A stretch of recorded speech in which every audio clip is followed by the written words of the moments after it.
Medyo kinakabahan po na excited kasi po gusto ko po talagang ma-experience na makasali at makalaro po dito sa Family Feud.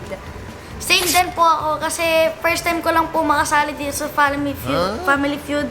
At gustong gusto ko na po makasali dito, matagal na po. Ako po, sobrang excited na medyo may kaba na konti. Ako po, na-enjoy po ako kasi gusto ko po tulungan ng aking team na makasagot and magkaroon ng idea para sa question po. Mabilis po magsagot yung isa po namin kasama. Separate po.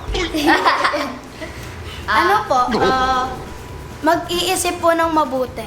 Tsaka po huwag po i-pressure yung sarili natin para makasagot ng tama. Ang advantage po is meron po kaming teamwork as team and pinag-isipan po talaga namin yung placement, kung saan po yung huli, gitna, and kung sino po talaga yung leader.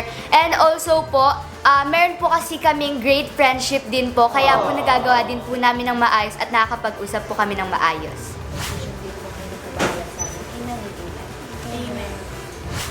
Panoorin nyo ang Family Feud Monday sa Friday, Bago mag 24 oras. Dito lang sa GMA!